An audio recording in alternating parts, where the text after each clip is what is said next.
Coffee Meets Bagel represent. But if we're feeling the profile, we like what they're putting out for us, we're going to swipe right, which you'll see with the green heart. And if we're not really feeling the profile as much, we're a little bit more picky, which really isn't our thing. We'll say no, and we'll swipe left, which you'll see with the red X. So our first contestant here on Fantasy Football Tinder for the day. Let me just pull up my little stats here. So we had a resurgence of such from this profile. Give you a little bit of preview of how they did in the previous week. So finished as RB6, 14 attempts, 62 yards, had a touchdown on the ground, 4 receptions on 6 targets for another 49 yards. It's the one, the only DeAndre Swift. Do you think that there's been a Swift return to form just in time for the fantasy football playoffs for what many would consider a bust of a third-round pick? He's back. Elaborate. Well, I can't.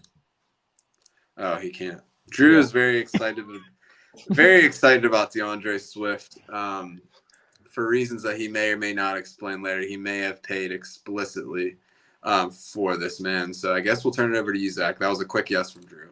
This is the DeAndre Swift show. I mean, how many times do we talk about him, both good and bad? He's been a roller coaster on this show. I can't tell you how many clips that I've uploaded to YouTube, both positively and negatively. I really liked Swift coming into the year, and then it was like with the touchdowns that Jamal Williams was scoring, with the things that were coming out of there, with Dan Campbell's utilization of the running backs, Deuce Staley seemingly always getting on Swift. I was worried, but I do like what I saw last week. Even if you're going to be upset about Jamal Williams vulturing touchdowns, what does he have, like 14 on the season now? It's like a stupid amount, yeah. Yeah, I still think that DeAndre Swift is going to be, obviously, not necessarily overall return the value, but he can be somebody that is very playable down the stretch here. Yeah, so he had a big playing time increase this past week. A lot of that came on early down work.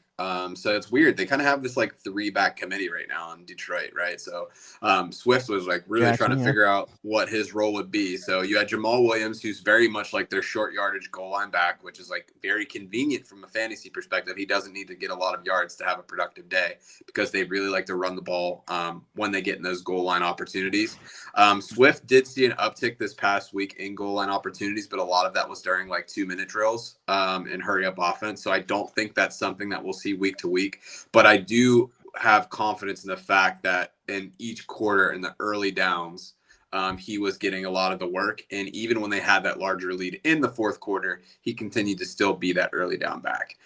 So I don't think that Jamal Williams goes away. I don't think that you need to fade Jamal Williams. I think his role is very much solidified, but he did see a big decrease in snaps. So if we look at the snap counts from last week, DeAndre Swift, 39 snaps, Jamal Williams at 23, which is much smaller than he usually did. But I think that you saw a diminishment in what Justin Jackson's going to do.